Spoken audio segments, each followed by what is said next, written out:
depths of my soul, feeling the loss of control in a spirit so colorful.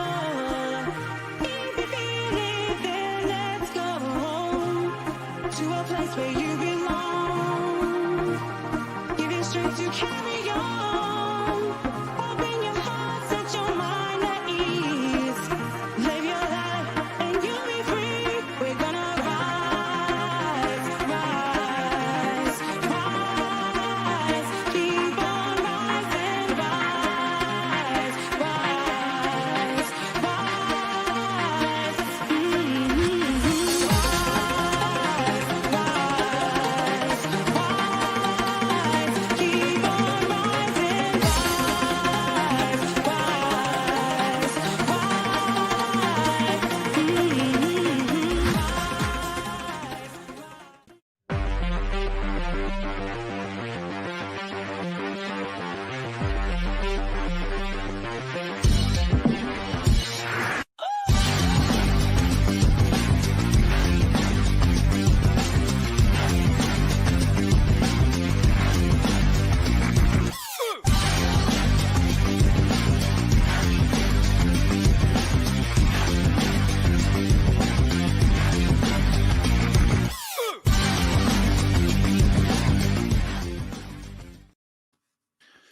Good evening. Welcome, everybody, to the Toon review for what is another depressing episode on the most negative channel on YouTube. It's Newcastle United 1, Nottingham Forest 3, the review. I hope you've all had a wonderful Christmas, guys, apart from the football, obviously, which was absolutely terrible. But we'll come to that. Yeah, it's we move on, don't we? It's typical of Newcastle United, and we've been through the ups and downs and the trials and tribulations for so long now with Newcastle United. This is just another little speed hump in the road that we need to overcome. And of course, hopefully we will do that. A very difficult January is upon us. But if you do enjoy tonight's show, guys, please, as usual, give it the thumbs up. Very important to us to keep those likes coming in. And of course, if you're new, please do subscribe. Bottom right-hand corner, click the logo, click subscribe, and come and be part of this incredible community we have on the Toon Review here and now. And of course, you can become a member of the Toon Review if you do hit the join button just underneath the three of us. Some fantastic prizes and member perks, and we've got more coming up. And also, of course, if you'd like to donate to the channel tonight, you can hit that $sign at the bottom of the live comments. That will also guarantee your comment to be read out on the show. So I'm not sure whether this is actually going to be a counseling session for us all, or whether we're just looking for some kind of motivational speech to pick us all up and get going again. The transfer window, of course, is less than a week away. Are we going to see new signings coming in? That is the big question. Good evening, fellas. Evening. Hello. And how are we feeling on this? Well, the day after the day before, really. It's yeah. Are we happy? Are we optimistic? How are we? I don't think optimistic's the word. Not with our fixtures coming up. I've got to be honest. Yeah, I think the only thing positive that's come out of this is kind of what we touched on a little bit. Is we've had bad runs of form, and we've always had bounce backs. This is probably the worst it's been. So it's now surely going to instigate something. I don't know what that something is, whether it's going to be new players coming into the squad like Hall and playing a lot more, or is it going to be a tactical shift? Is it going to be transfers? But with what's happened, something's got to change. So that's possibly the only positive. I'll tell you what surprised me was when I listened to Eddie Howe's comments after the game. Very strange, really strange comments. I've got a clip which I'll play shortly, but some of the things he said aren't in that clip. It was basically NUTV, basically just chatting to him. But he did come out and say, Billy, about the training, and that he thought we weren't far away yesterday. I mean, is that Eddie just deflecting away from his players again, or what did you make of it? I made of it someone that's under pressure and trying to deflect. That's what I made of it. We were nowhere near anywhere where we wanted to be yesterday. And for him to say that we weren't far away from where we wanted, weren't far from it. We were close to being, in his kind of, without saying it a good performance was ridiculous, in my opinion. It was deflective. It was to please the happy clappers, I guess. It certainly wasn't pleasing people that have got a critical view of football and know what they're talking about. Yeah. It certainly didn't impress me. I thought, well, that's Steve Bruce-esque, actually. What you're saying there, we were bloody awful yesterday. It was a real surprise to me.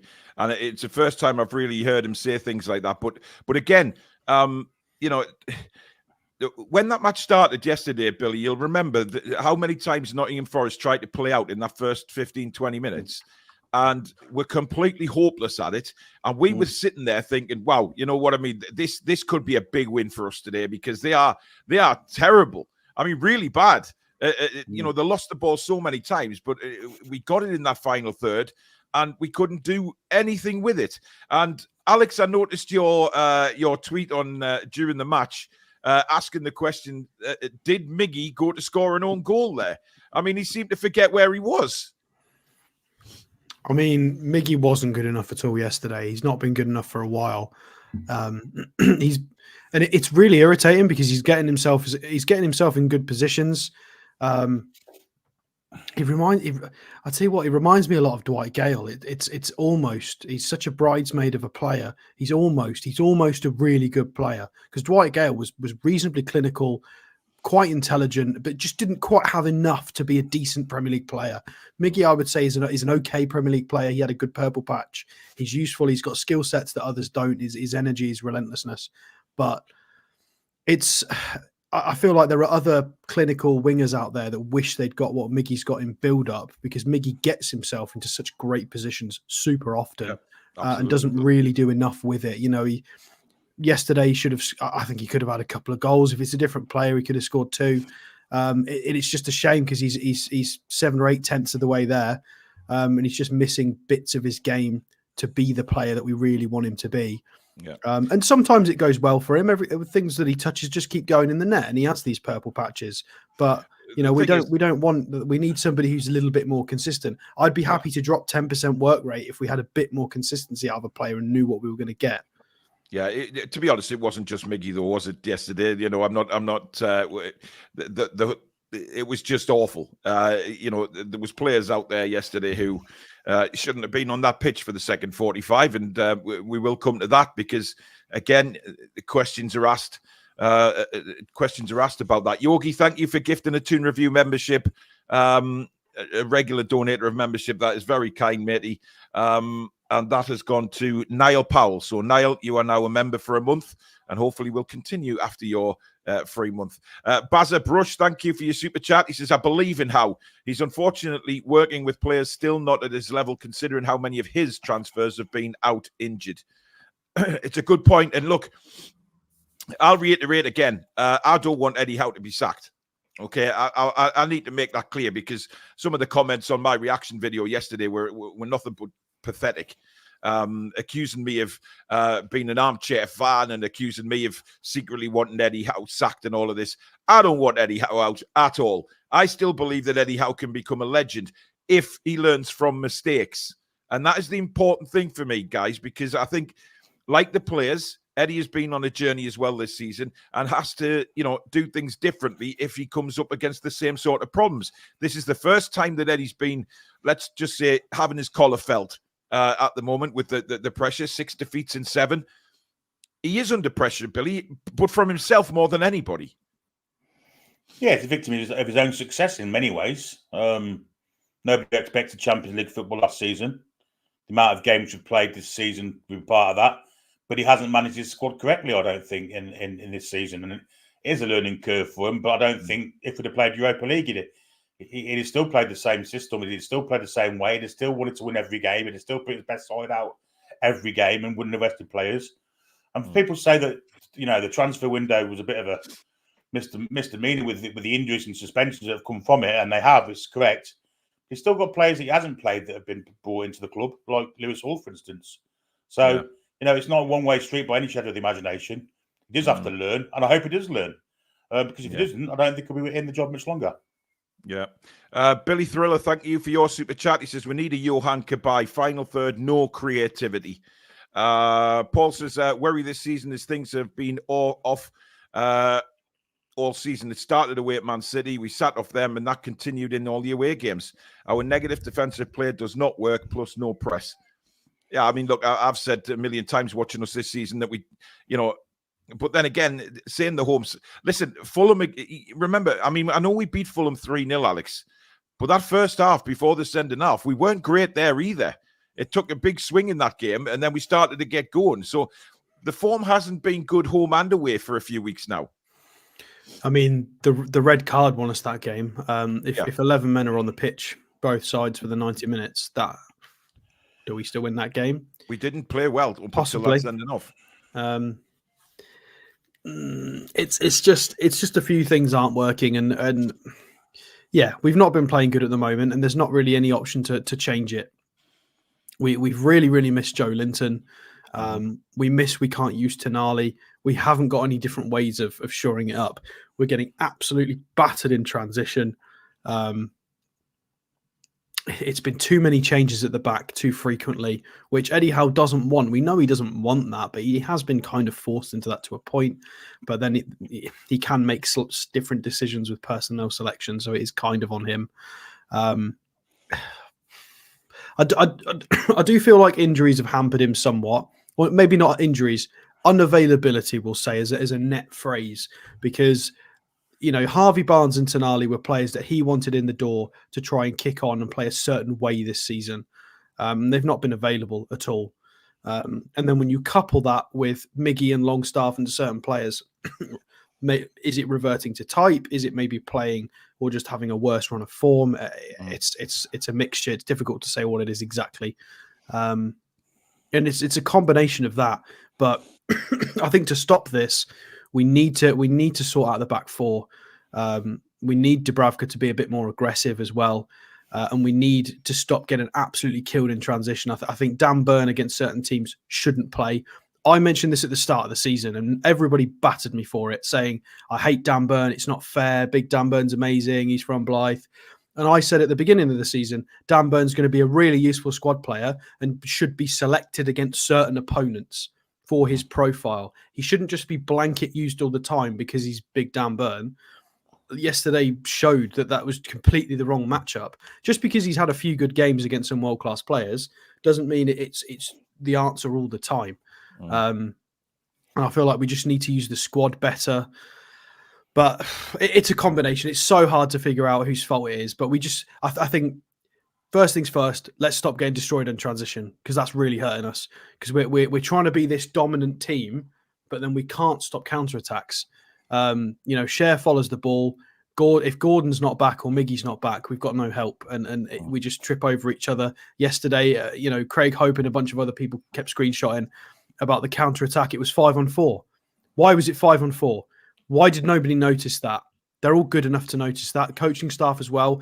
It's from a goal kick, 5-on-4. Sort your lines out, sort your numbers out. Who's marking who? So it needs sorting out. And that's the problem, Alex, having your most creative player playing in the sixth role. Yeah, and I think this is why we need Calvin Phillips. I know he's not the best out-and-out natural six, but is he? Hey, listen, Alex. Given the situation we're in at the minute, Calvin Phillips. Let's be honest here. He's not a bad footballer. We were raving about him when he was at Leeds. So we were raving about. He's just had a bunch of coaching under Pep Guardiola, so he can't be bad at all. Yeah. I think probably the most important transfer now is to just priority number one has to be a midfielder that can come in and understands a bit of how to stop this. It's just constant countered on the transition, who has a bit more defensive mentality, good in the tackle, good positional awareness, can smell the danger. We just need another one of that. Whatever that is, we need that. Yeah. Whether it's Phillips or not, who knows? But we need that. That has to be the priority. Not a goalkeeper, not a right winger, not an additional striker. Because that is where we're conceding goals right now. We scored a goal yesterday. We created 2.43 XG. So, in my opinion, creativity, right, we're not hitting the back of the net as much as we should. But it's kind of there to a point. It's there-ish. It's but quality in the final conceding- third we're missing. It's getting we're conceding so many goals. We need to stop that. That's the priority. Look, I'm going to come on to that. Yogi's just gifted another membership. Thank you, Yogi. That one went to Jackie Nicholson. So thank you again, Yogi. Bazza Brush, thank you for another super chat. He says, many gaffers live and breathe. Sorry, not many gaffers live and breathe football like Eddie Howe. Toon Gamer, thank you for your super chat. He says there was no leadership yesterday, which was bad. We seem to, but I want to bring up the issue with Trippier going on a bit of a bad run of form. which, by the way, suddenly lose his leadership because he's nervous. which, by the way, Trippier has come out and said that his interview was great. his interview was absolutely superb. He took a lot of And responsibility. very, very honest. Took it all on his shoulders that he is not playing very well. He needs to get going again. You know, yes, the team isn't at that level, but he, as an individual, is nowhere near at the level he expects to be at. And it was a very, very strong statement from Kieran Trippier. So they have to back these up, of course, and come back against Liverpool stronger. But I want to bring up the goalkeeper because Chippers, thank you very much for your super chat. Miggy, Burn and Longstaff all need upgrading. We need a CDM as Bruno lacks the discipline as a 6. Interesting. Alan Shearer on Match of the Day called out Dúbravka, even for the goals, and called out his positioning. I didn't like Dúbravka's positioning either. And I must admit, Alex, I took you to task on it, and I'm wrong because I've gone back and looked at it again, and his positioning is absolutely horrific. It's not completely his fault. You know, the move doesn't start with Dúbravka being out, but you know. But the problem is when 3, 4, 5 elements of our game break down all at once, you get that's when you concede 3 goals. Exactly. But look, this guy has conceded an abundance of goals since he's come in for Nick Pope. You look at goals conceded before and after Pope's injury. I mean, it's there. It's fact. It's there for all to see. Martin Dúbravka is past it for me. Very much. But he did some decent things yesterday, which we highlighted. However, his positioning is coming out. Coming out of his area or closing people down is just there's nothing. There is nothing there. So I think Alan Shearer was right. Alex, you were right. His positioning. But Billy, you've had a thing with Dúbravka for a long time now that you've thought he is well past it. So we're talking about getting a CDM in, but I think a goalkeeper is a necessity as well. I think that the spine of the team is a necessity here. Goalkeeper, CDM, striker, and then possibly on the right-hand side as well. So we have a busy January, Billy. Well, I don't think the first one was his fault. I don't think you can blame him for that one, but it's the second and third, and certainly the third where if Nick Pope was playing, I think he gets there before Chris Wood does. I think he reads the situation and comes out and sweeps up. The second one, I thought he went down a bit too easily, actually, and made it easy for Chris Wood. But the first one you can't blame him for. But yeah, I mean, this is why we bought Nick Pope in the first place, because he marshals the defence better. The defence can play high up the pitch. And if they want to play offside, if they don't want to play offside, they're high up the pitch and the keeper sweeps behind them. Yes, they were high up the pitch trying to play an offside trap, running behind us, and there was no one there to stop it. And Dúbravka was stuck to a 6-yard line. So, yes, goalkeeper is important. I don't think David De Gea is the answer by any shadow of the imagination because he's another one of those type of goalkeepers. But, a decent sweeper keeper goalkeeper, a CDM, which, I mean, Eddie Howe thought we had 6 at the beginning of the season. One of them was Tonali, so now I think we've got 2. I'm assuming that's Longstaff and Bruno. I'm not sure we'll go after a 6 if Phillips don't come. I think we need one. And a striker and right wing. So 4 players, really. There's our FFP stretch to that. I doubt it very much. So it's going to make do with whatever we can get, I think. Yeah. Kare, thank you for your 10 Norwegian krona. A very kind matey. Mason says, I thought Dan Burn dislocated his shoulder. Well, it certainly looked that way, but it does every game. He's admitted that. It pops out and pops back in. That's why he keeps the strapping on it. But look, before we hear from Eddie Howe, Alex, that decision to play Dan Burn yesterday, for me, I've said my piece on it. I think it was the wrong decision. And I don't see what Livramento has done to, yes, fine, rest him against Luton. But yesterday, there was no excuse for not playing Livramento. Dan Burn got exposed many times down that side. And Livramento's been one of our best players in the last, 7 to 8 games through all this. Yet he leaves him out again. Yeah, I mean, you could say that about several of them. I think Joe Linton should have started the game as well. I think it was abundantly clear we needed the physicality.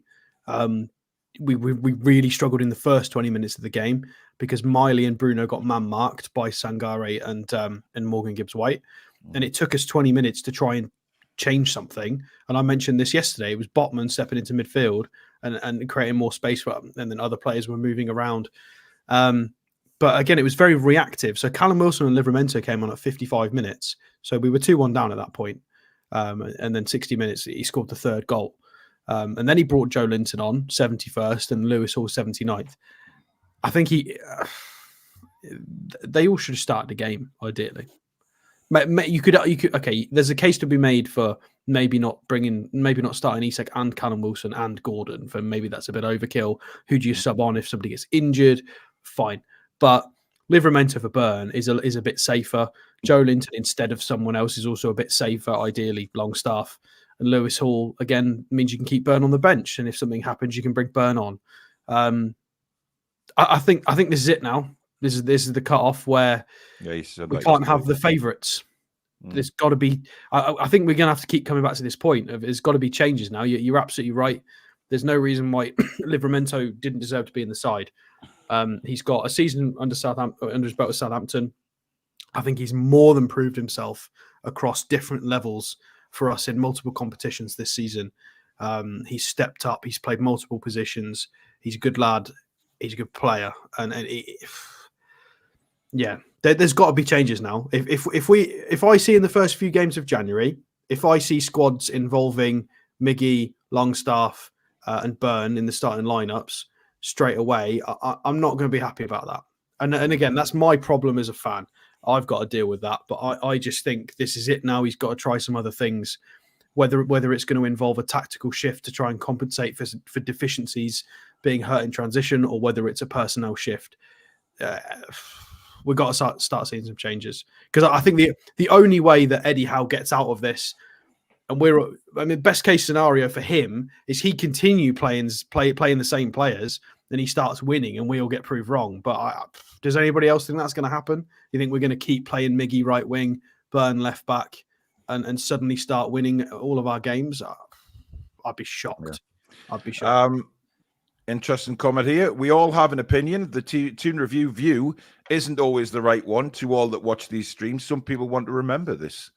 Well, we're not saying we're right. You always disagree with our opinions because you do it regularly. So yeah. Nick Thornton, thank you for your super chat. He says our midfield breaks down so easily without Joe Linton. Which is what I was surprised Joe didn't come on for Sean at halftime. Sean's been off form lately. But look, I'm not going to shout Sean Longstaff down. He's going through a rough patch, as a lot of players are. But I think Sean is still a very, very necessary squad member for us, and he's still got a lot to offer. And by the way, congratulations to Sean. Just announced that he's going to be a dad, which is fantastic news. And my old mate David, his dad, obviously going to be a granddad, which is great news. And hope everything goes well with that pregnancy for Sean. Let's get some on target then. Yes. But I still think he's got stuff to offer. Billy, that was so harsh. I cut like a knife. But anyway, let's hear from Eddie Howe. It's about 1 minute and 30 long, this interview with Eddie, and see what you guys think of his post-game interview. Yeah, difficult game for us. I thought we mixed performance, really. Some good in the first half. A lot of good, actually. A lot of good build-up play, probably until the final third, and then just the final bit missing, the rhythm not quite there. Second half was a little bit more difficult. I think we lost our way a little bit, and they grew into the game and became more of a transitional threat. You took the lead in the first half, but then conceded on the stroke of half-time. How difficult was conceding at that point, and given the more of a control you had in that first half? Yeah, I think the first goal we conceded is a cruel moment for us because, as you say, bang on half-time. The difference between 1-0 and 1-1 at that moment in momentum is big, and we're inches away possibly from making it 2-0 for us, and then we get caught with the sucker punch, but we only have to look at ourselves and blame ourselves for that moment. And I think it was probably a key moment in the game looking back now. Chris Wood, he completed his hat-trick in the second half. Forest were tough to deal with on the break and transitions during that game. How difficult, how disappointing was it to concede those goals in that manner, because it's unlike the defence this season? Yeah, I think we haven't probably been as good defensively as we've wanted to be in recent weeks. So, changes to our back four today, I don't think we look totally secure, but we'll have to look and analyse why. And, as always, that's probably the best way to look at it. So there you go. That was Eddie Howe. Now, what really pees me off, guys, and we've spoken about this before, is the questions that are asked to him. But we'll come to what you're thinking in a minute, Alex. I'd like somebody to stand in front of Eddie Howe and say, what were you thinking by putting Dan Burn ahead of Livramento? What has Livramento done to be left out? Why did you wait until we fell behind until you made the change? Why wasn't that change, which was blatantly obvious to all the fans, make it at half time instead of waiting 10 minutes into the half when we fell behind? I mean, and coming out and saying that, we did some good things in the first half. I don't know, guys. It kind of swung me. And then he mentioned, I think we looked good between 20 minutes and we looked good until we got to the final third, Alex. We put some lovely moves together, but it was just in that final third. The quality was not there to put the ball in the back of the net. We had Bruno made some lovely touches on a couple of attacks that got us into the penalty area, and we just went to pieces again. And also he made a comment in another interview about the training and that he hasn't had the players on the training pitch much. And that's the problem. So I think he's looking for excuses here. Can't believe you go. Billy? Well, yeah, I said earlier, it's defective, isn't it? It's trying to take what actually happened, because you kind of made out that the transitional stuff only happened in the second half. It happened 4 or 5 times in the first half. We were looking to go in at half time, one apiece, really. Because if Elang would have squared the ball across instead of shooting, it would have been 2-1 down. And they had 2 or 3 other opportunities where they hit us on the counter. Plus a long throw, which was flicked on and nearly went in for a header. So, I don't think we were particularly good or okay first half. We were level, but I thought we were looking to be level. But we were better first half, we were second, certainly. Alex, what were you going to say before? Well, you mentioned right at the end there about forced changes to the back four. Yeah. Well, there was only one, because he changed the other one. Yeah. With Burn for Livramento. I think that's a bit cheeky. I think a forced change of bringing Botman and Schar back in as the centre-half partnerships is not a negative, bad change. Those are the 2 centre-halves that basically made this team what they are. That partnership was outrageous. So the only real, I don't think the force change is an issue. I think that's positive. You're upgrading the centre halves and you're playing 2 people in positions that they've been used to, that they've played a lot more minutes in. The only implemented change was his own choice to put Burn in instead of Livramento from last season. So I think that's why I found that statement a little bit strange. It was a strange statement. I don't think it's appropriate, or it makes sense. It doesn't. And I think that the training issue I can kind of agree with. I think a manager likes to get his players on the training pitch and work on things, but come on, we're at Christmas time now. They've had plenty of time to get things right, and I don't think certainly the training pitch, Billy, doesn't give you desire and hunger, because we haven't had any desire and hunger for a couple of games now. It's been missing. We've been out hungered, if you like, by Luton Town and Nottingham Forest. Yeah, without a doubt. There was no desire there yesterday, second half, and there weren't any at all Saturday. The first thing they need to learn when they go onto the training ground on what would have been today is the offside trap. You've got to have one line and not 2. Yeah, that's one thing I'd say straight away, because that's a sign that there's not a lot of training being done because they weren't uniform. They've also got to change the way they play with a different goalkeeper. They haven't obviously had time to work on that. So there is stuff to work on, and there must have been some training going on, because there's been different corner routines that we've seen that we haven't seen before. So yeah, that's true. A lot of set piece changes. So have they kind of prioritised set pieces over basics? It looks like it to me.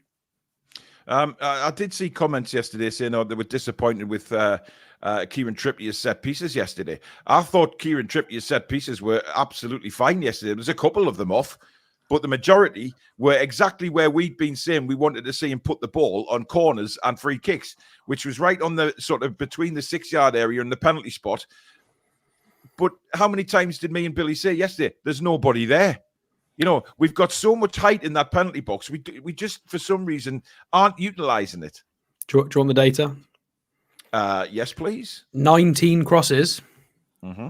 3 found someone. Yeah, but that's not whether necessarily that's fault. whether that's the positioning of the receiving players Yeah. or whether that's Kieran or a combination of the two. But to try 19 crosses and to only hit 3, it's poor. That's really poor. Yeah. I mean, look, but Billy, we did say it during commentary numerous times, saying that that's a great ball into the box. It's cleared away because there was nobody making a challenge. And when you've got the size of, you've got Botman, you've got Schar, you've got Isak, you've got Burn, you've got some very, very, big players in there. But for some reason, these guys are better at, defensive headers, and they mustn't be practicing their attacking ones because nobody ever gets on the end of the bloody thing. Well, if he hit the right areas, didn't he? The first half, 6-7 times, he hit the right areas in between the goalkeeper and the penalty spot. Nobody getting ahead on it. Forest players clearing it, whatever. The actual set piece themselves, I thought were fine. I thought Trippier's set piece yesterday at one point. I thought the vast majority of them anyway. I mean, look, I've said this about corners a million times. Corners, the ball goes out for a corner and the crowd, get going and then get in. Technically, a corner is only a cross into the box. I mean, we for some reason, and this has gone on for years and years at Newcastle, we struggle to convert corners. The odd time we'll get one. The rest of the time, the ball is cleared away. We head over the bar or whatever it is. So, things definitely need to be worked on the training pitch. There is no doubt about that. But I think, the experience that we have within that squad would say to me that, training is important because it brings up the camaraderie and everything like that. It gets you ready. But that match situation, for the experience these players have got, to see them play like that over the last few games, and let's be honest, Chelsea was rotten as well. It's. I mean, is there a hangover? Is there sort of a massive hangover from being knocked out of the cup competitions recently? Going out to Europe in the way we did, losing in the Carabao the way we did. Has that last couple of games been a little bit of a hangover that they just need to, shake out of the system? I don't feel like that's an excuse. They've played a lot of games in recent times, but I just want to build on the point you were saying before about Trippier. I hate when he takes left-sided corners. Because then defensively, I mean, we're talking about constantly getting hit in the transition being an issue at the moment. Well, why is your right back taking corners on the opposite side of the pitch? I hate it. I hate it. I understand that Kieran Trippier is generally considered a good set piece taker, but I just hate it so much. And this is why I was so excited to bring Tonali in. And I think it cannot be overstated how much of a loss Tonali is, because he was. And I honestly don't think that we saw the best of Tonali at all. I think what everyone saw of Tonali, for people who don't watch European football or other leagues, what we saw of him is not him. That was a shadow of what he can give us. At Milan, he was doing some outrageous things. And for Italy, he is better than we've even seen. We saw glimpses of it first game of the season against Villa. And once the whole gambling thing was out in the air, he actually put in a couple of really interesting performances. And we just miss him so much because he can play 8, he can play 6, he can ping a pass, he can play set pieces. He's very fast, he's physically strong. And it's exactly what we need at the moment. He's not there. Yeah. Well, look, do you honestly think that Tonali would have been able to take set piece? I mean, he didn't take any while he was going to play. Yeah, I mean, I think that the option to rotate's there, isn't it? So, but look, we watched Tonali. We watched a lot of him in the summer, of course, and it's clear now that when Tonali signed for Newcastle, he had the world on his shoulders. And I expect he's a great player. Yeah, when he comes back from his ban, I think we'll see a very, very different Sandro Tonali, because he won't have that on his shoulders anymore. He won't be expecting the kind of hypothetical knock on the door regarding betting. It's all out the way now. It's all gone, and he can concentrate on his football. So that's obviously for next season now. But I do want to shout out Chris Wood as well, because listen, we gave him pelters on here, and Newcastle fans gave him pelters in general. And he had every right yesterday to rub it in our faces by celebrating those goals, and he didn't. He was very, very. Yeah, but he deserved the pelters at the time because he did perform Oh, yeah, absolutely. But I'm below saying what he could. He was was very pragmatic yesterday by scoring the goals and not rubbing it in the Newcastle United fans' faces, because he could easily have done that and said, "There, stick that up your asses." For all the However, we give Chris Wood stick. Yesterday, he had Callum Hudson-Odoi and Alanga creating space for him. Yeah. For us, he had Ryan Fraser. Just remember that. That's He the scored difference. a cracking goal for Southampton actually at the weekend, but we'll gloss over that. We don't talk about it anymore. No. Dean Charlton, thank you for your super chat. Very kind. Thank you so much. Chris Wood will never score a hat-trick again and won't get easier chances. It's because we were shocking. Well, look, I think Chris Wood, the first goal he couldn't miss. I think he could have had another tap in had Alanga passed to him. The second goal, I think he took very well. He was very composed around Dúbravka, whatever we think of Dúbravka's position. He still had to finish it. And he also had to finish the third. I mean, sorry, the second one was when he outdone Dan Burn, wasn't it? So he still did well. He nutmegged Dan Burn and then chipped it over Dúbravka. And the third one, he's breaking away. He has a lot of time before he has to make his decision what he wanted to do, but he did it well. Look, I've got nothing against Chris Wood. What you've got to say about it is, and it's true that Chris Wood operates best in the two. Yesterday, we defended that badly. He looked okay in a one. There's no way on God's earth you can ever say Chris Wood is a off the last defender's shoulder kind of striker. Yeah, absolutely. Absolutely not. Yeah, he scored 2 goals like it yesterday. So, that's how bad we defended. Yeah, I agree. And look, it wasn't our day. It was one of them that we need to forget. But then again, how often are we going to be saying this? Because we're coming into a run of games now, which I genuinely think make or break our season. Because if we come out of January, we've got Liverpool away, we've got Man City at home, we've got Villa away, and we've also got the derby after the Liverpool game. These are 4 massive, massive games coming up, Alex. And, the confidence to get anything out of the 3 Premier League games is diminishing very, very quickly. Well, yeah, I mean, you've set me up lovely there. Thank you. I mean, yeah, you're not wrong. You're absolutely not wrong. So I'm going to start sounding like a broken record here, but it is about getting them on the training pitch. There were signs in recent weeks of us trying to go back to basics with intensity, 1-2 passes. We've seen it. We saw it at Fulham.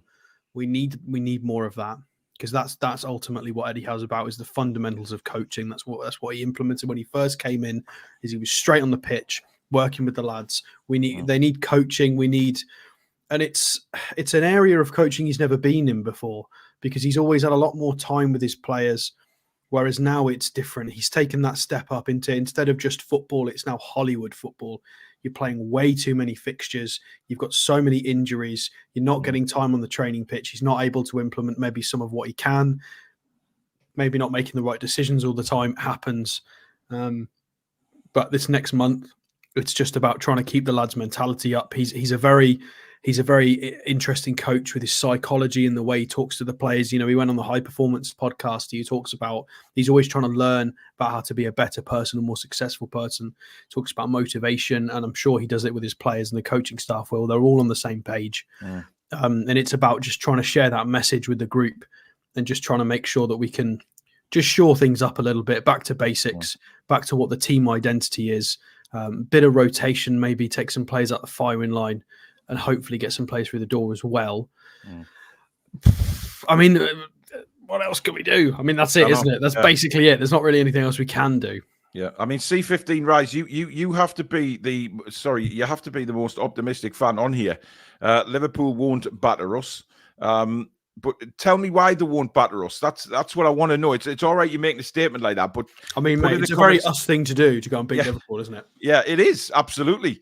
Listen, we've proved we can compete with them at Anfield, absolutely, but not when we're playing like this. And like we said earlier on in the show, things have to change on that starting 11. He can't play this same team, because we know some players are bang out of form. They will come back into form, but leaving the likes of Livramento, who's been one of our shining lights for weeks on end, just sticking them on the bench for 2 games, I think is wrong. C15 Rise comes back and says, I believe similar... I don't know what that word is. You're going to have to write vaguely in English for Paul to read it. Team team in neck and neck with us will be more of a surprise. Okay. Well, listen, we'll see what happens. We will see what happens. But you know what? It is just for like Newcastle to go on a run of games where we'll compete with the best and get points out of the best. But the way it is at the minute, we have to be realistic, guys. And again, that's not being negative. We're being realistic. What in the last few games has given us the optimism that we're going to, get points from Liverpool, Man City, or even back. I know Villa, they didn't beat Sheffield United, and the Man United came back and won 3-2 last night. But Villa are a very, very good side at home and will be up for the game. And we have to compete with them. So, Billy, I think these, I've seen a comment earlier on in the chat there, just saying that if Newcastle lose to Sunderland, do the fans turn on Eddie Howe, or will the fans turn on Eddie Howe? Or if we lose to Sunderland and we get nothing out of the Premier League games, what happens then? I think his job is under serious consideration. I've got to say, if we get beat by Sunderland I think the Sunderland one is the key one. I think we expect to lose at Liverpool. Man City at home could be another one of last season's games where we fight to our heart's content. And I think we will fight to our heart's content at Liverpool. I think there's too much recent history between the two clubs for us to go down there and lie down and let them roll over us. So I think I'm a bit more optimistic about Liverpool than some are.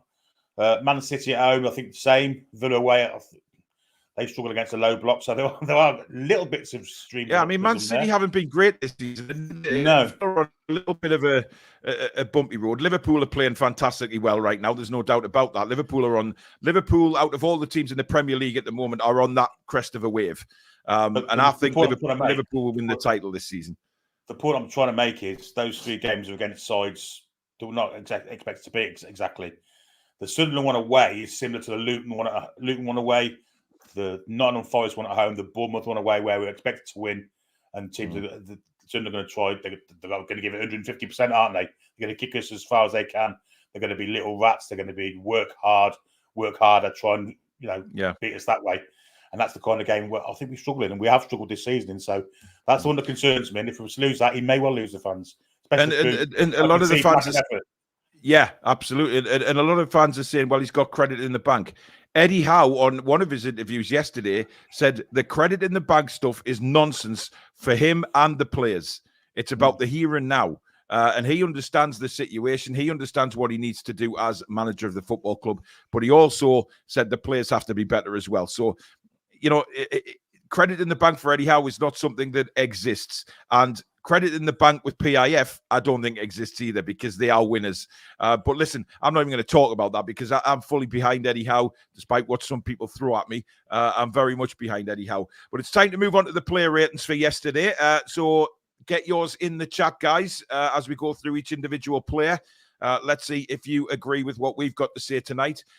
We'll start off with, obviously, the goalkeeper, Martin Dúbravka, and we'll go with you first, Alex. That's a tough one. I'll go with 3.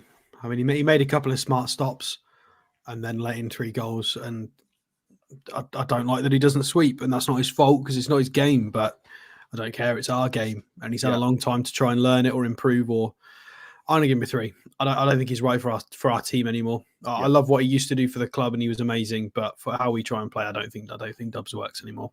So 3. Really? Can't blame him for the first goal. I thought he played pretty well first half, actually. Second half, he was back to his shaky and confident self. Hesitation, which killed us. Yeah, I think 3. Yeah, 3's fair. Well, I've gone with a 4, but again, for the same similar reasons, to be honest. But a lot of 3s and 4s and a couple of 5s in the chat. Certainly, I haven't seen anything higher than that, to be honest. 5 seems to be the top limit that the fans are going to. Some have given them 1s, and but Root Cause says shitting on the goalkeeper is hilarious. Well, we're not shitting on him. It's how he played. We're reviewing this game, and go back and see what Shearer said about it. Go back and watch the performance. Right, Kieran Trippier, Billy. Set pieces are okay. He's not his usual self, I've got to say. is not the usual standard we expect from him. Played onside for the third goal, of course. Played Chris Wood onside, so at fault for that not being in the right line. But I'll give him a 4. Okay. Yeah, I've gone with a 4 as well.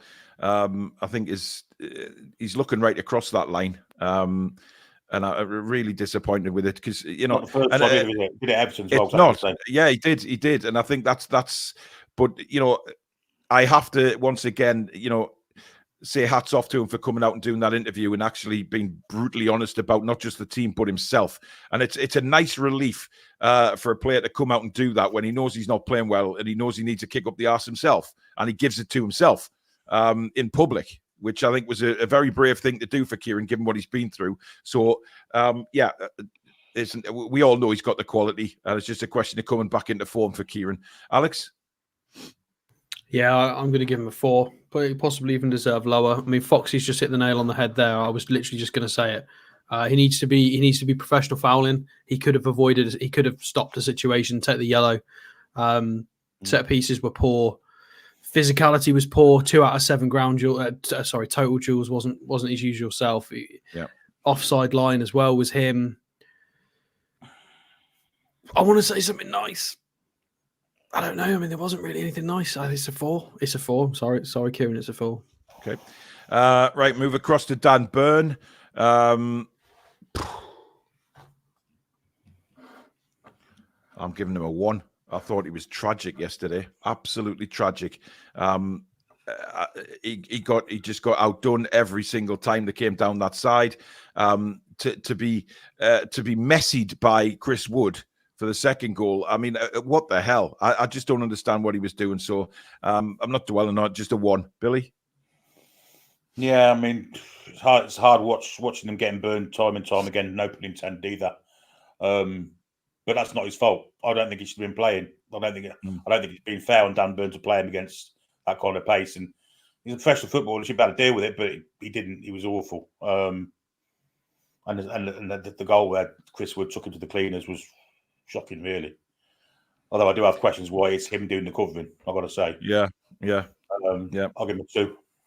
Rani Granny says Alanga made Dan Burn look like Paul Gallant and gives him a 1. Alex?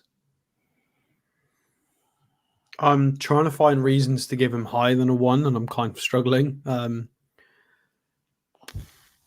mean, he won his only aerial duel, which is expected of him. I mean, his passes were 74% accuracy. Great. Yeah, I'm going to give him a 1, but I agree with what Billy said. I don't think he should have been on the pitch. I think it was a mismatch. I think it was unfair. I think with players like Anthony and stuff, when he got matched up against players like that who are going to cut inside, fine. There are matchups where it makes sense, especially when he's fully fit. But with the run of form we're in at the moment and the way Alanga plays, he just kept knocking it into space and just running past him as a traditional winger. And it's just a complete mismatch. He should have changed it a lot earlier than he did. Sven Botman, Billy. Yeah, first half I thought it was excellent.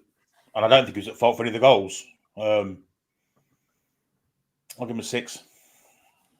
Alex? I really want to give him a high mark, but I know people are going to batter me for it, as people do, because they don't look at the context. I'm going to give him a 7. I thought he was incredible. I thought he was brilliant in this game. He wasn't at fault with the high line. He was trying to make the recovery runs. He wasn't at fault for anything that happened, in my opinion. Byrne got caught ball watching. Schar got caught following the ball a couple of times. Botman didn't get involved in any of that hash mistakes. There were no offside lines that were wrong. Botman was the reason why we turned it on in the first half and why we ultimately got the penalty and we got the goal. He stepped into midfield. He was physical. 51 out of 54 passes, 94% pass accuracy, putting the others to shame. He was outrageous. He's a good player. I'm going to give him a 7 for that. I understood we conceded 3, but I don't think he was in the wrong positions and is the reason why we conceded anything. I don't think he was the issue. He was fine. I've given him a 6 because I just, I can't. I just, on the performance level, I thought he did okay. Coming back from injury, you know, he looks his imposing self. But you know, I just think that the whole team for me were off yesterday, and I can't give a higher than a 6 when we lost 3-1 to Nottingham Forest. Although his performance, people was saying okay. that in the chat, I don't agree with that. Just because, you know, we've had games we've conceded a few based off Kieran Trippier mistakes. Does that mean the entire defense gets downgraded because No, made I just thought Botman's performance was a 6, and that's my opinion, Alex. Yeah. You know, you can agree or disagree, my man. But well, that is mine. It's people saying that you can't rate a defender I highly. don't understand why people are giving them because we've 2s and lost. 3s. I think that's ludicrous. No, but it's not that. It's specific. It's people saying you can't rate a defender highly if you've conceded loads of goals or some goals. That's nonsense. That's nonsense because it depends how those goals happen. In my opinion, you know, I think he was a 6. We'll move on to Fabian Schär, Alex. I'm going to give him a. Oh, it's a tricky one. On paper, he looks actually quite good, but I wasn't super impressed by what we got a lot of visually. I'm going to go with the 4. 90% passing accuracy. He got 7 accurate long balls, which on paper looks great, but I felt was at fault with the line, was at fault with just following the ball too much on the counter-attacks. I guess trying to put out fires that he maybe shouldn't have been trying to put out. He should have been a little bit more aware of who he should have been following. Yeah, I can't give him any higher than that. No problems. Billy? I have a massive problem with the Fabian Schär's performance yesterday. I thought it was appalling. I thought it was disgusting.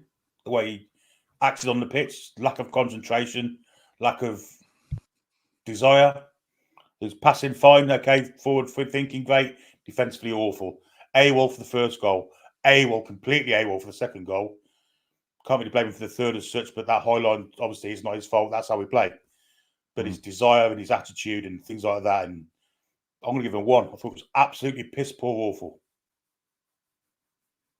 A 1? 1 out of 10. Okay. Completely AWOL on 2 of the goals. Completely AWOL. Okay. I've gone with a 4. I thought he was certainly not at his best, and he hasn't been his best for a while. I think, you know, he's gone through a really good spell, Fabian Schär. Now he's going through a little bit of a rocky spell. Having said that, I believe he'll be back to his best once he gets settled again with Botman. I think those two will be absolute tanks again. I just think that they've been, they've been apart for a while now due to Botman's injury.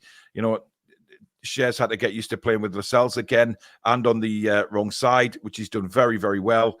Now I think Botman's back. I think those two can settle back into it again and hopefully become the force that they were last season and before Botman got injured, of course. Right, let's move into the midfield. And do you remember that throwing the Trippier through to Schar for that? What was he doing? Oh, yeah, he sliced it out of play. Yeah, that was awful.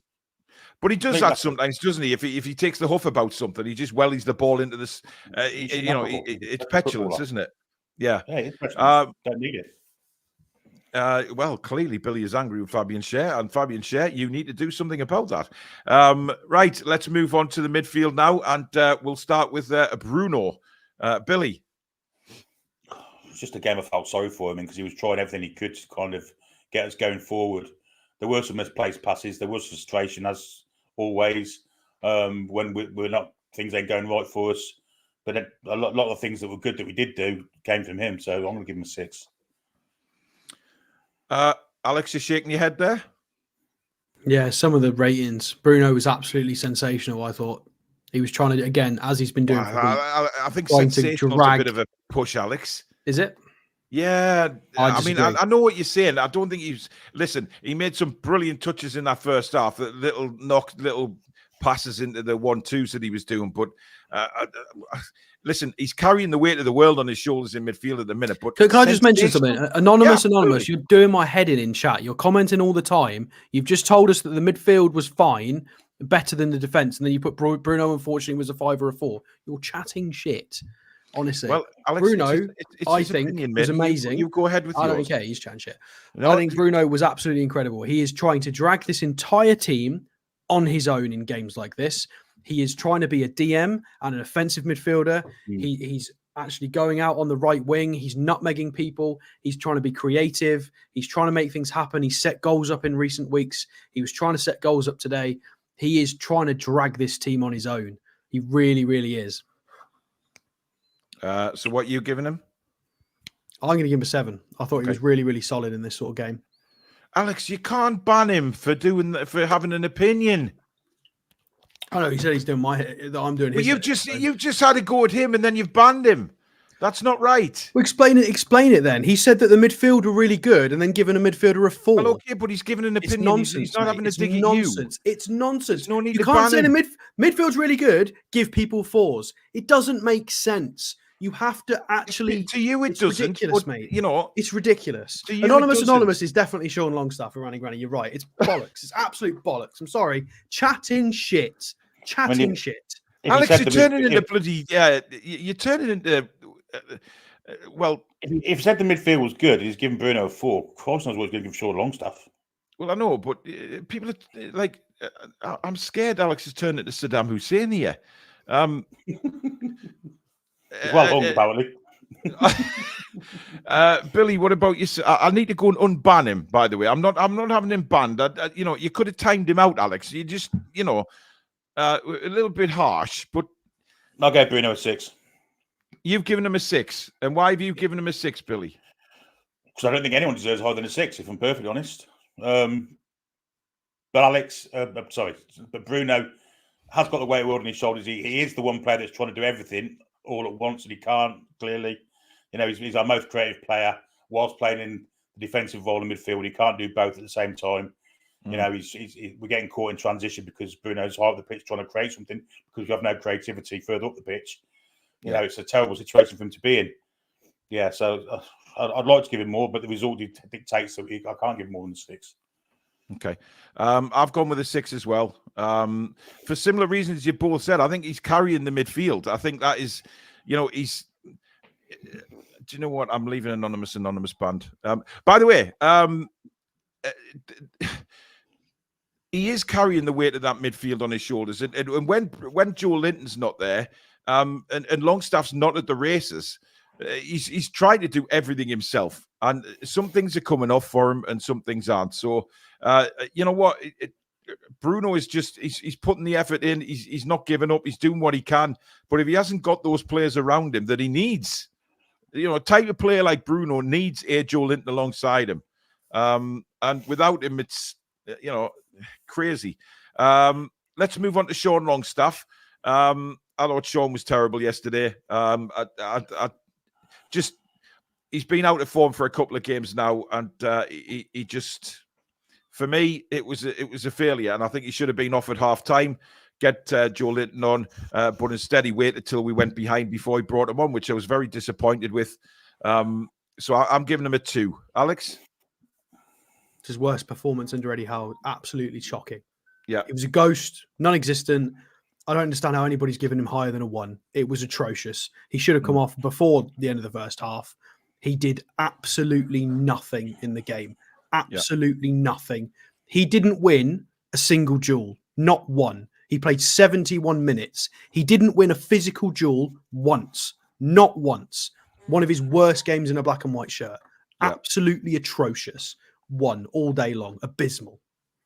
He dwells on the ball too long. And Billy, we said that yesterday. There was one time, I think we were attacking, and he had the ball just outside the penalty area, and it just slowed everything up and ended up losing the ball, getting knocked off it, and that's happened. It goes so to many show times. that Forest man-marked Miley and Bruno and left Longstaff free. Funny that, because they didn't care about Which is him. even worse how he didn't win. I mean, is that fact, Alex, on the stats, that he didn't win a single duel? Zero duels. I mean, for the position he plays, that is absolutely shocking, to be honest. That is terrible. Billy? Well, the figures prove themselves and the eye test proves itself. However, I'm going to sing a song from an old hymn here. Oh What's Sean Longstaff's greatest quality? It's the energy. He hasn't got any energy, and when he hasn't got any energy, he's a waste of time being on the pitch. I'll give him a 1 for managing to find the pitch, but he was absolutely awful. But I'm going to give it a caveat that he's absolutely cream crackered, because no energy from him whatsoever yesterday. That's his greatest quality. Without that, he's nothing. Wow. Okay. Look, fact to facts. Right. Let's move on to Lewis Miley, Billy. Very bright. Yeah, some great vision, some lovely touches. Give him a 6. A 6. Okay. Mhm. I'm going to give Miley a 7. I thought he was a bright spark yesterday. One of the bright sparks in our team. I thought he was very composed on the ball again. Of course, had that shot just wide. I thought he did okay. I thought he was one of the bright sparks yesterday. Alex? And why did I get stick for giving Bruno a 7? But it's absolutely okay for you to give Miley a 7. Well, That's a bit weird. I don't know. That's very weird. But I agree with you completely. Miley deserves a 7, in my opinion, as well. 95% pass accuracy, 37 out of 39 passes. He misplaced 2 passes the entire match. He actually won some physical duels. He was fairly solid. Fine. The midfield wasn't linked right to the defense. That we got absolutely destroyed on transition. Yeah, I'm not going to blame the 17-year-old. I thought he was solid with what he was tasked with doing.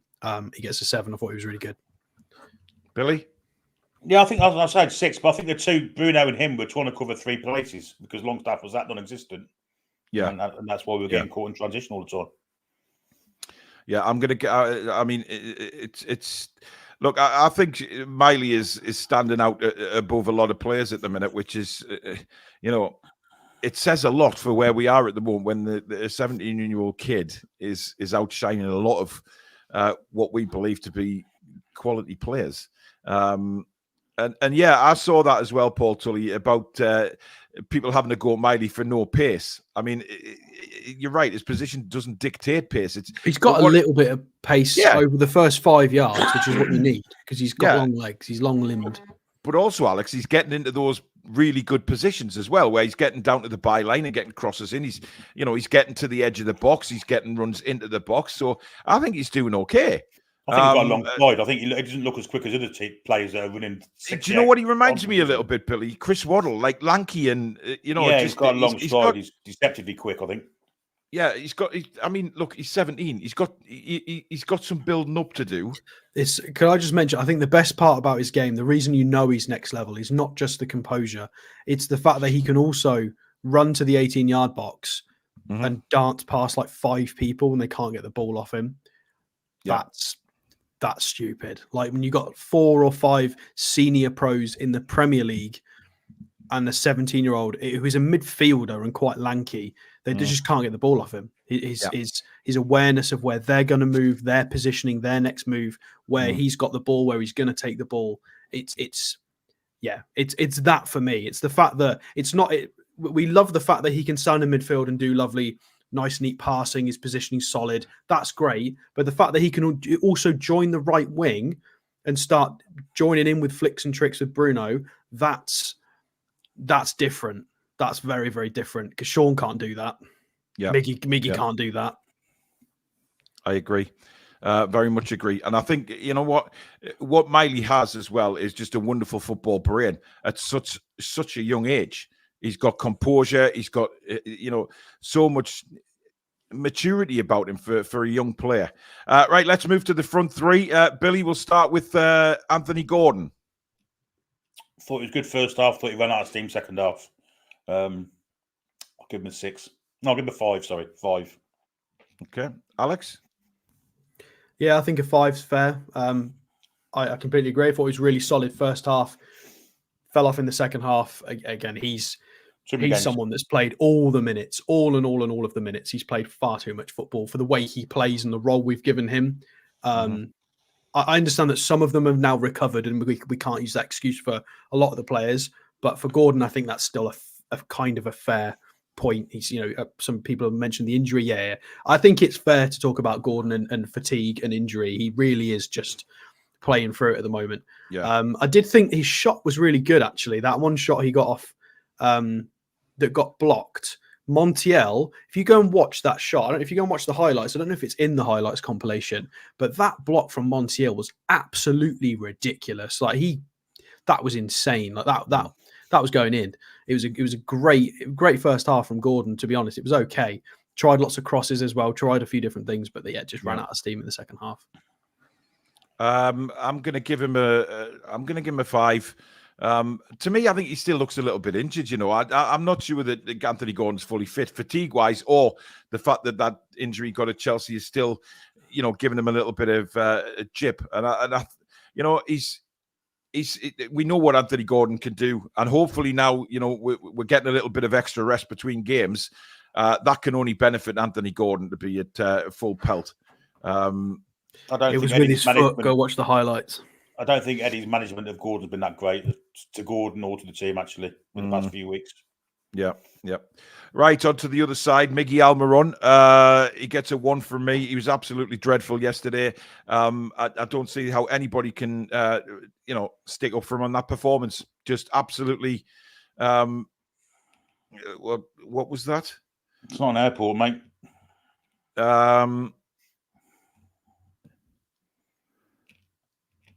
Alex has an opinion, but if you don't like it, turn me right off the channel, then bye. See, don't let the door hit you on the way out. Honestly, if you can't put up with people's opinions, then don't watch the channel. It's as simple as that. I mean, it's no skin off our nose. If you don't like honesty and a bit of debate here and there, then don't watch. Simple as that. And don't call out people for it either, for having an opinion, no matter what you think. Alex is passionate. I'm passionate. Billy's passionate. If you don't like the passion and the love we have for the club and the brutal honesty that we have on the channel, see you later. Simple as that.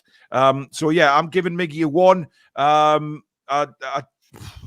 I just think he was just dreadful, and I'm sick of it, to be honest. Now I really am. I'm sick to death of it. That move for the goal yesterday when he tried to pass, he should have just smashed it in the net with his left foot. We complain that he's got no right foot, but he didn't even want to shoot on his left foot yesterday. Just rotten. Absolutely rotten. Billy. When you've got a player that's that one-footed, he'd rather use his strong foot, even though it's facing goal. You've got a problem. And that was an absolute appalling piece of play. Yeah, I forgot to mention the own goal saga, yeah. I mean, I don't know. I don't think he even deserves 1. I mean, 1's generous. But we have to give him a mark, so 1's the lowest one we can give, so 1 it is. It was absolutely piss-poor, awful yesterday. But again, I think he's played way too many games. Yep. Alex? Yeah, I mean, I think he gets a 1 just for nearly putting it in our own net. That's not good enough. I mean, I know non-league managers that would sub you for that straight away. Get off my pitch. You're not. But you go sit in the room. Like that's not acceptable. That is not acceptable. Yeah. And we've not even started to talk about what you guys have mentioned with the right being super left-footed, and he should have created something for the team yesterday, whether it was an assist or a goal for himself. He made, and this is what's frustrating, and he deserves higher than 1 for this because he creates it, he gets in the right places, he does the hard work, and he just can't do anything with it. And it's so frustrating because when he's confident and when he's in a good run of form, he can, but at the moment, is it him reverting to type? Do we need him to be in great form to be putting stuff away? On current evidence, it kind of looks like it, which is a shame. I was hoping we could maybe turn the purple patch and just elevate him permanently, but yeah, I don't know. It's a tricky one, but yeah, for the nearly own goal, can't give him any more than the 1. That's not acceptable in professional football, I'm afraid. I'm going with Isak for a 7. I thought Isak was a very bright spot. I was very impressed when he came on against Luton. I saw a lot of him.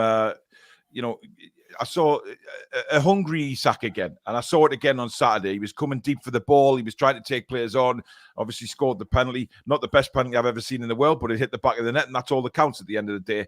But for me, Isak was much better. I wanted to run at players, so I want to see more of that from Isak. So a 7 for me. Alex?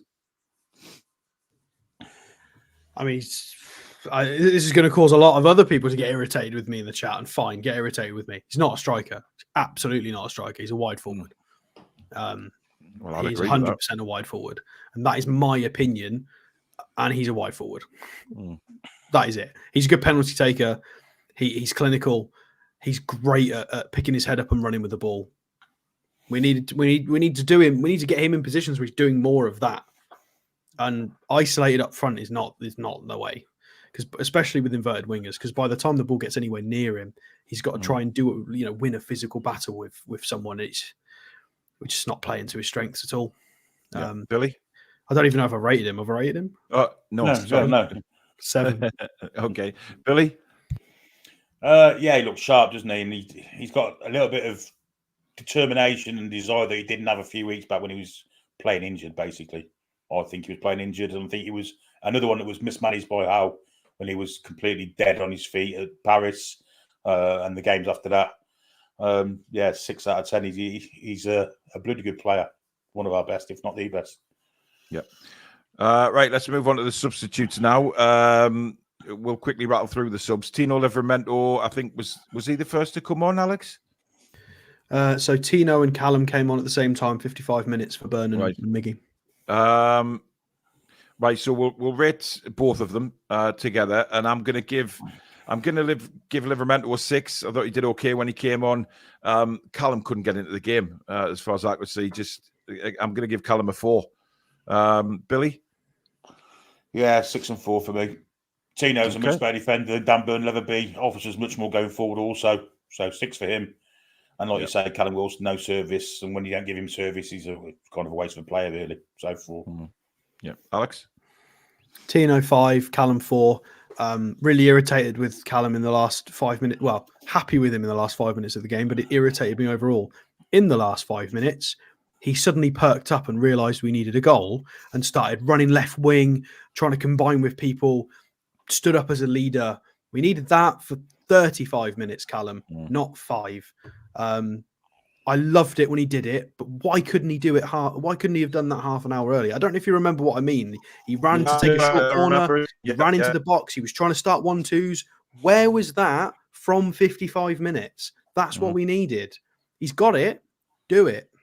I know we didn't score from it, but just try it, because you don't have to score. You're not going to score all the time. Fine, but do that, because that was really good. Yeah, and I think the final subs was it Joe Linton and Hall came on? Joe Linton 71, and then Hall for Botman on 79. Yeah, for me, that Joe Linton came on too late. 5 for Joe Linton, and Lewis Hall gets a 5 for me as well. I mean, I can't.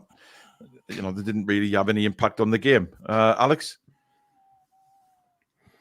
Yeah, 5s for both. I mean, we had the ball pretty much the whole time in that period, and we were pushing for the goal. They didn't really do anything wrong, but they didn't really do anything right. So right in the middle, 5s. Yeah. Billy? Yeah, 5 apiece. I thought Hall looked actually a little bit brighter than what he has done of late. The fact we saw him at all was an upgrade on being crap, I suppose. But yeah, he looks like he's got some ability with his left foot without a shadow of a doubt. So I think we need to see more of him, a lot more of him. We need to see more Joe Linton as well, because without him in that midfield, we look a bit flimsy. Yeah.